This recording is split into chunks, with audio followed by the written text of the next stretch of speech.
Well, good morning, church. How's everybody doing? Hey, if we have not met yet, or this is your first time watching with us online, my name is Chris. I'm the associate pastor here at Karis City Church. If you were not here over the past couple of weeks, just wanted to let you know something. You'll notice that Nathan is not here. Nathan's our lead pastor. He took one look at the forecast for the next 2 weeks, saw nothing but triple digits, and said, "I'm out of the country." But seriously, he and his wife and their kids have taken a 4-week trip to Europe just for Taylor's graduation and also just for Nathan's sanity. So they're there relaxing and getting some sightseeing in. So please be praying for them as they're over there and they get some rest as we get ready to come back. I also just want to let you guys know we are working on the air conditioning. Hopefully it doesn't feel too bad. We have the doors open and some fans blowing some air in, and they are working on getting that fixed for us. But I'm so glad you guys are here today. I want to start with a little social experiment for you. If you would do me a favor, raise your hand if you've ever done something in your life, you made some mistake, where looking back on it, you can only look at yourself and go, "Man, I'm stupid." Yeah, everybody in the room, that's what I thought. So I'm going to tell you about one of mine. When I was a senior in high school, I got my driver's license. I was a little late to the game, but I remember that feeling of freedom the minute I got that card in my hand, and I drove everywhere, and I thought I was amazing at it. And I'm going to let you in on a little secret. I had never driven the day that I took my driving test, which tells you two things. One, in Mississippi, anybody can get their driver's license. And two, I couldn't drive. So a month into me driving, I decide that I'm going to go to my friend's house for a movie. And as I'm leaving his house that night, one of the things that happened was a thick fog settled in. And so me, being the pro driver that I am driving 40 miles an hour down a country road, and I do what every good driver does, and I look away from the road, and I mess with the defog settings. And as I look up, I'm heading 40 miles an hour straight at a mailbox. And so my instincts kick in, and instead of slamming on the brakes, which probably would have stopped me before I got to the mailbox, I just quickly whipped the wheel really fast. And what ended up happening was I clipped the mailbox with the frame and windshield of my mother's brand new Toyota Avalon. So I'm 17 years old. I'm freaking out. I pull over on the side of the road, and I am now questioning, what do I do in this moment? How do I handle this? I just messed up my mom's new car, and a light bulb goes off in my head, and this little voice goes, "Just lie to her." I'm like, yeah, this will work. So I sit there and I kind of compose myself, and I muster up the courage to call her, and she answers the phone, and the only thing that my brain could think of in that moment was, "Mom, I hit a crow." A crow! All I could think about, my creative brain could come up with, is I hit a crow. I want you to know something about the amount of damage that I did to this car. I dented her frame and broke the windshield hard enough that it broke the windshield on her car. So a small bird not doing that. And naturally, my mother did not believe me, but I stuck to my story like a professional. I was like, "No, it was a crow. Maybe it was a big crow. I don't know. It could have been a log, but I think it was a crow." And I kept that story for 2 weeks until we went to my grandparents' house. And my grandfather, he worked construction his whole life. He's seen a lot of things, done a lot of things. Takes one look at it, and in 5 seconds goes, "A crow? It looks like you hit a mailbox." And so I realized in that moment, cat's out of the bag, and it's over for Chris and the dumb lie. Well, here's the deal. I think we're all going to be faced with moments in our lives where we're a little dumbfounded by our actions. I don't think it's a question of if we're going to do things we regret. I think it's just a matter of when. And sometimes those are small things like hitting a crow, but other times we make mistakes that shake us to the very core of our faith and leave us feeling like we're nothing more than a failure. And so today, we're going to finish up our sermon series called Gospel Talks, and we've been looking at some intimate interactions of Jesus in the Gospels. And today, we're going to talk specifically about Peter at the fireside. And as we watch this conversation unfold with Jesus, we're going to see that Peter feels like a failure. But we're also going to see the heart of Jesus as he responds by restoring Peter in front of the other disciples. And so that's where I want to lean in today. I want to talk to you a little bit about the heart of our God in response to our failures. And here's what I think you're going to find as we unpack this story together, is that in the midst of our greatest mistakes, we are forgiven, renewed, and restored by loving God. So if you've got your Bibles or your Bible apps, we're going to be in John 21 today. We're going to look at a lot of the passage, but we're going to start with verses 1 through 3. So if you want to read along with me, starting in verse 1, it says, "Afterward, Jesus appeared again to his disciples by the Sea of Galilee. And it happened this way. Simon Peter, Thomas, who was also known as Didymus, Nathanael from Cana in Galilee, the sons of Zebedee, and 2 other disciples were together. 'I'm going out to fish,' Simon Peter told them, and they said, 'We'll go with you.' So they went out and they got in the boat, and that night they caught nothing." How many of you have ever had a dream job, especially when you were a kid? No one? Wow. Okay, I got a couple of hands. I was about to say, everybody's like, it didn't work out. That's okay. So when you're a kid, a lot of times you had this expectation of what your life was going to look like. And sometimes those are really unrealistic things. If you're a boy, you thought, I'm going to be the first space cowboy astronaut. Or you thought, I'm going to be a superhero. Or if you're a girl, maybe you thought you were going to be a princess nurse. Or maybe as a guy, you thought you were going to win a Super Bowl as a Houston Texan. Impossible things. But there are some things that are a little bit more realistic. Maybe you thought that as a girl, you were going to be a professional ballerina. Or maybe, as a guy or a girl, you thought you would be a musician in a famous band.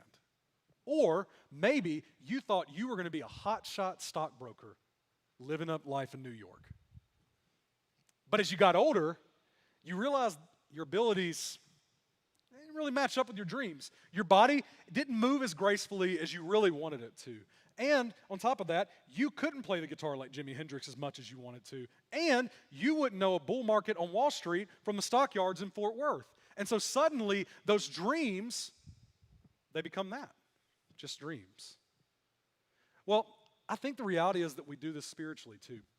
I think that we get some really high expectations of ourselves. We follow Jesus, we start to follow him, and we have some really high aspirations. We think, I'm going to be a missionary, we're going to be disciplers, we're going to be leaders in the church, and we're going to be everything that we thought we should be. We're going to be the best. We're going to cut out sin in our lives, and I'm going to become the most devoted follower of Jesus anybody has ever seen. It's going to be great. But then suddenly, the failures set in. The mistakes set in. And the sin that you worked so hard to cut out of your life creeps up. And we look back at everything that's happened, and the only thought that we seem to be able to muster up about ourselves before God is, I'm not cut out for this. Well, I want you to know that if you've ever felt that way, you're not alone. We're going to look at Peter today, and here's what I think we're going to see. When we first met Peter, he was a young fisherman. Now, Peter meets Jesus, and Jesus gives him a higher calling on his life. He would not just be a fisherman, but he would become a fisher of men. And even more so than that, Peter was to be the leader and the catalyst of Jesus' church after the resurrection. And Peter, he had some really high hopes, and if we're being honest, some prideful admiration about himself. There's a couple of things we see about Peter. One of them was that Peter actually claims before Jesus to love him more than the other disciples do. And Jesus, before his arrest, will foretell that all of the disciples will leave him. Peter stands up before Jesus and swears that he would rather lose his life than deny Jesus. But at the trial and the crucifixion of Jesus, Peter would deny Jesus 3 different times, even to the point of cursing and swearing that he didn't know Jesus. And so the devoted disciple becomes a coward, a liar, and a denier in just a few hours.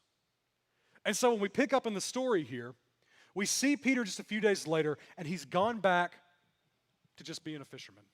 And you can almost feel the defeat in his words when Peter says, I'm going out to fish. In the Greek translation, this actually lends to this idea that Peter felt like this was his mission. This is his life. He is no longer a fisher of men. He's just a fisherman.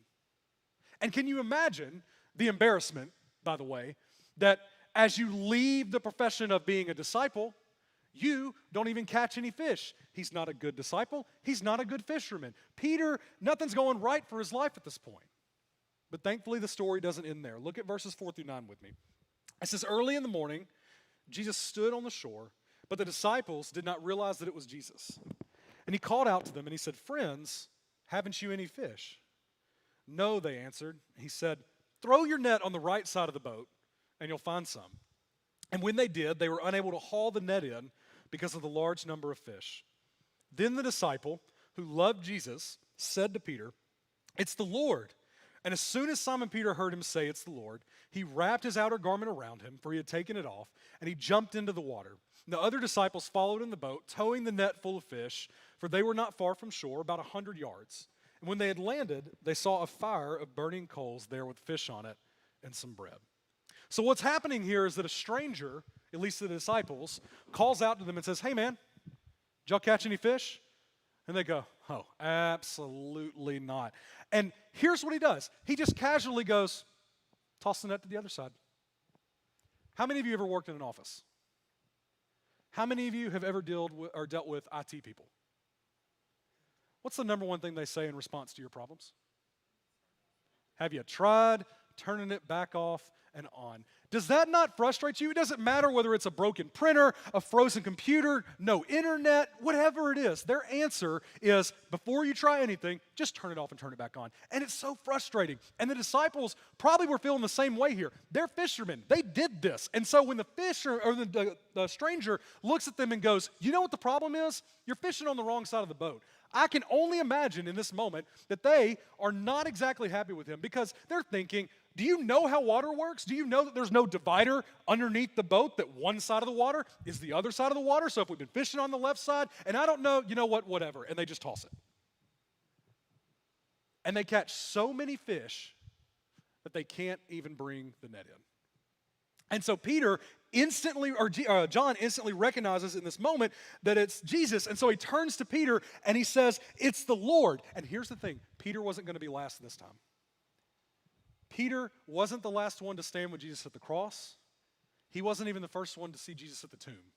But he was going to be the first one to get to that shore. So he jumps into the water and leaves the disciples behind. And I love that John leaves this little detail in here that Peter had to put his cloak back on before he leaves them, as if to just say, here's Peter, impatient and half naked. And so he gets to the shore, and what happens is they find that Jesus has prepared a meal and a fire for them. So he calls them to bring some of the fish that they just caught, put them on the fire, and eat with Jesus. And so they eat silently, and then all of a sudden, as they get done eating, Jesus speaks up in verse 15. He says, "When they had finished eating, Jesus said to Simon Peter, 'Simon, son of John, do you love me more than these?'" We're going to stop there for a second. There's a few things to note here. If you go back to Matthew 16, we find that Jesus gives Peter a new name.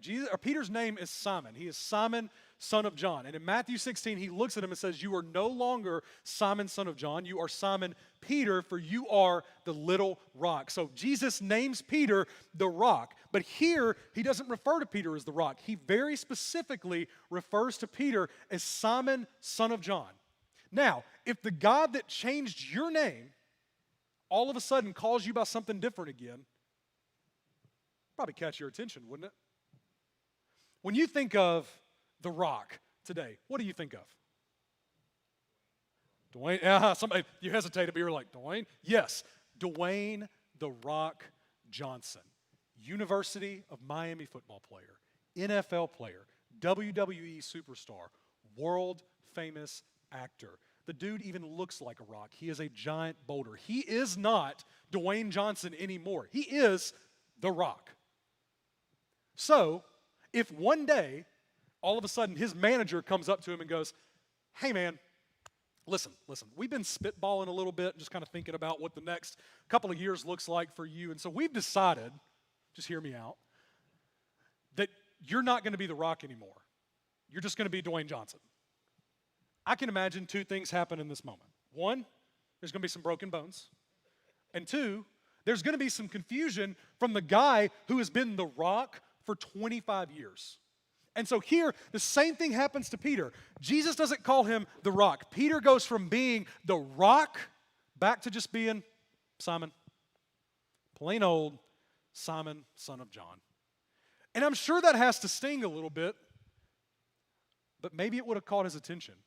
Because does Jesus feel like Peter's a failure? Or is he just trying to get Peter's undivided attention in this moment? What happens here is that Jesus adopts a very solemn tone as he turns to Peter and he asks him a very specific question. He says, Peter, do you love me more than these? And this is a very intentional question. Jesus is recollecting Peter's claim back in Matthew 26 that he loved Jesus more than the other disciples, that he was more devoted to Jesus than the other disciples. And so here's the deal. Jesus already knows the answer to his question. This is not a moment for Peter to give Jesus some new insight on his life. Rather, it is a moment for Peter to reflect on what has happened over the past couple of days as he talks with Jesus. And I want you to look at his response. It's the second half of verse 15. He says, yes, Lord, you know that I love you. And Jesus said, feed my lambs. Now, Peter, he doesn't really answer Jesus' question here. Because Jesus asks him, Peter, do you love me more than these disciples? And Peter's response is, you know that I love you. That's not the same thing. Do you love me more? Well, I love you. And what's more interesting than that is there's an interesting choice of word usage by Jesus and Peter here. There's two words in the Greek New Testament that were kind of the main words for love. We're going to learn a little bit of Greek together. They are agape and philia. Now, these are very different words. Agape refers specifically to kind of this highest level of love that one can experience. It is selfless, it is sacrificial, it is unconditional. We characterize it as godly love. What could encompass God? Agape. But there's this other type of love, philia.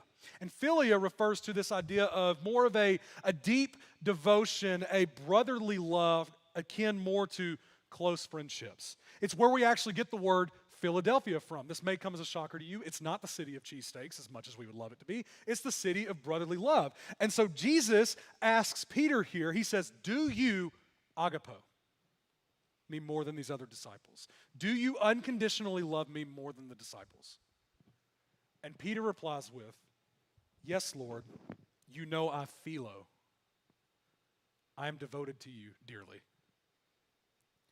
See, Peter didn't dare respond with agapo before Jesus. Because in Peter's mind, he is not worthy to issue this response. He does not feel suited to be devoted to Jesus. But Jesus doesn't address that. Instead, he gives Peter a command to feed his sheep, and then he turns and he asks Jesus the same question. But we'll actually see that he lessens the requirements of it just a little bit. Look what Jesus says in verse 16. Again, Jesus said, Simon, son of John, do you love me? And he answered, yes, Lord, you know that I love you. And Jesus said, take care of my sheep.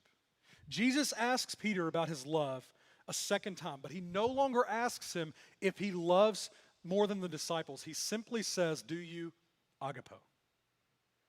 But Peter again replies, yes, Lord, I philo. I love you, but I am not capable of the love that you're asking me. And I think the reality is for us is that we do the same thing.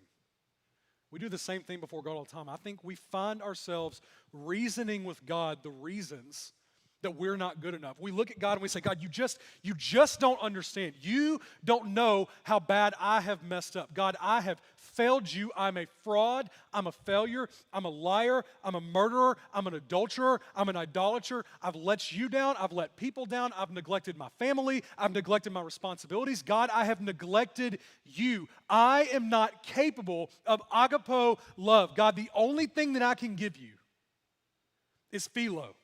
The only thing that I can give you is my human understanding, this broken understanding of love. That is what I have. And you know what I think God's response is in that moment?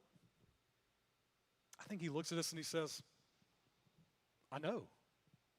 I think that we need to remind ourselves that some of the greatest leaders in the Bible were once adulterers and idolaters and murderers and thieves and liars and cowards, and God still used them. Because the reality is there's nothing you're going to do that's going to shock God. You cannot throw a spiritual curveball at God where he looks at you and goes, whoa, buddy, where'd that come from? Jesus knows you, and he knows what you're capable of, both good and bad. And if you don't believe me, look at what he says back to Peter in verse 17. The third time he said to him, so he's asking him again, Simon, son of John, do you love me?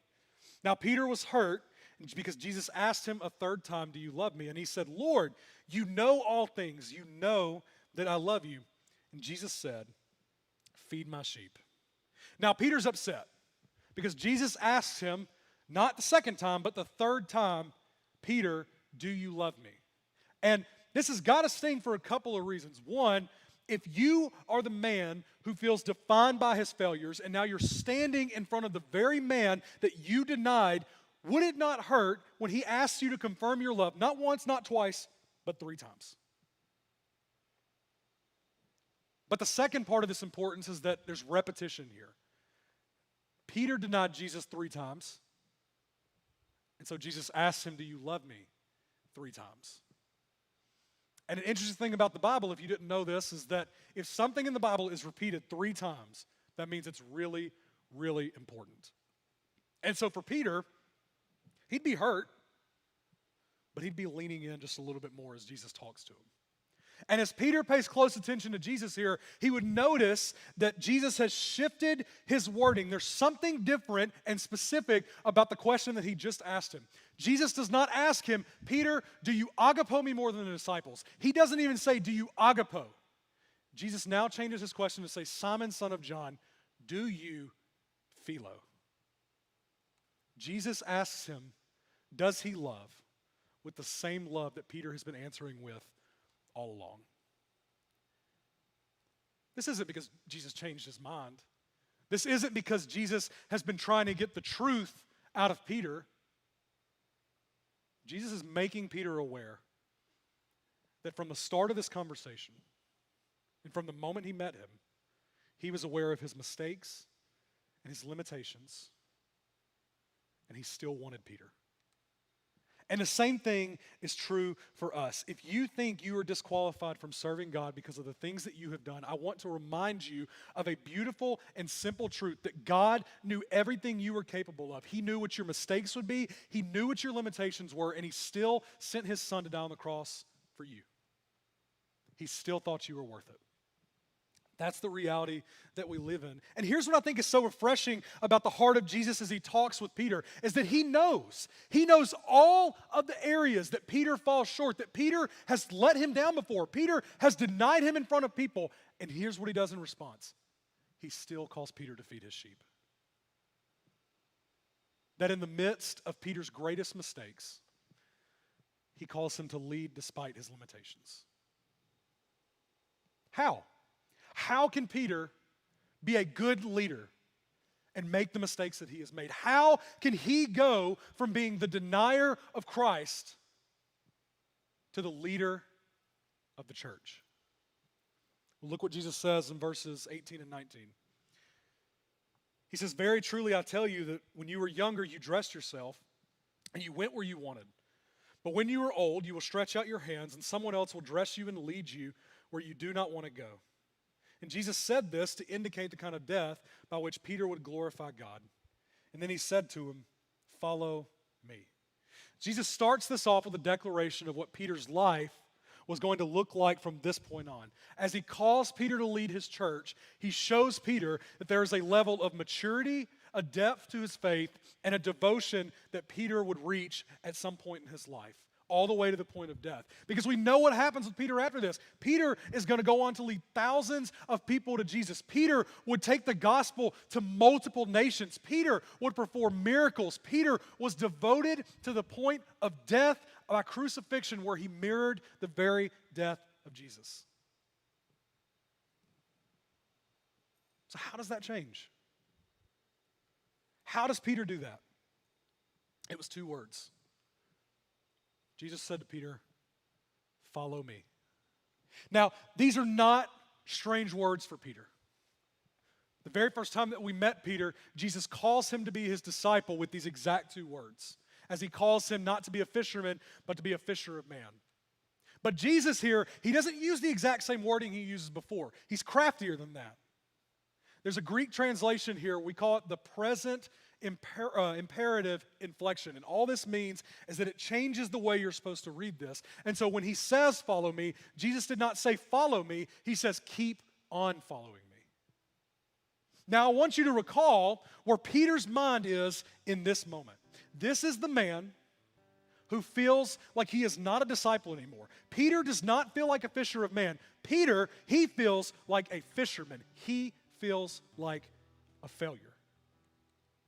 And in that moment, there's something beautiful that Jesus does here. He reminds Peter, you never stopped following me. Yes, Peter made mistakes. And yes, Peter even made some big, big mistakes. But it did not change the way that Jesus felt about him, and it did not change the calling that Jesus had placed on his life. Peter was to move forward in the forgiveness of God. And for Peter, that changed everything. And do you see the beauty of Jesus' heart in this interaction? I'm going to tell you what it is. Is that in Jesus' eyes, Peter was not a failure. Peter was a follower. I'll say that one more time. In Jesus' eyes, Peter was not a failure. He was a follower. And I want you to know that changed everything for Peter. That he was able to look at his mistakes and move forward in the redemption of Jesus. So let me ask you a question. Where in your life do you feel like a failure? What are the areas where you feel like you have let people down and you've let God down? Maybe you're a parent in the room and you have this thought in the back of your head of like, how different could things have been if I just would have been a better parent? I feel like I failed and my kids turned out fine, but what if they could have been better? I didn't do this right. Or maybe you're here and your marriage, it's not always been perfect. There were rough spots, and in response to that, you look back at that and you say, I am messed up. I am not a good spouse. Maybe you can sit here and look at your life and you say, you know what? I have done everything wrong. I have let my parents down. I've let my friends down. I cannot get anything right in life. Maybe you're sitting here today and you're broken over the struggles of sin in your life. You don't feel like you can win. You feel like you constantly mess up. And the only thought that you have in response to your life at this point is, how could God use someone like me? I want you to know that your mistakes and your failures, they do not have to define you. That if you are saved by grace in Christ, you are free. No longer are you a failure. No longer are you defined by the things that held you down. You are a follower of Jesus. So how do we respond to that? It's simple. We learn to follow Jesus just like Peter did. That we live in obedience to God, and in the moments where we do mess up, the moments where we fail, we acknowledge it, but we move forward in the redemption of Jesus. You know, one of the things that I struggle with as a pastor is I can't tell you the amount of times that I feel like I am not good enough for what I do. I am not good enough for what God has called me to. I struggle with feeling like I'm not a good enough leader. I feel like sometimes I'm not loving enough. I feel like I'm not smart enough. I feel like I'm not devoted enough. I feel like I'm not a good enough husband. I feel like I'm not a good enough Christian. And I find myself in these moments before God, just like Peter, and the only thing that I can respond with is, God, I am messed up. God, you cannot use me. God, you've got the wrong guy for the job. I am not worthy of what you have called me to. But I'm reminded time and time again by God of a simple and beautiful truth. That His strength, it's made perfect in my weakness. That it's not about me living by my abilities, It's about living in the power of forgiveness and redemption that I find in my Savior. So the reality for me is, I'm being brutally honest with myself, I'm not good enough. But He is. See, following Jesus, it's not about us being perfect. I think that's where we get it wrong sometimes. It's about following the one who is. And if we put our focus on Jesus rather than our failures, and we learn to move forward in the redemption and forgiveness of Christ, I think we'll be blown away by the things that we'll watch God do in our lives.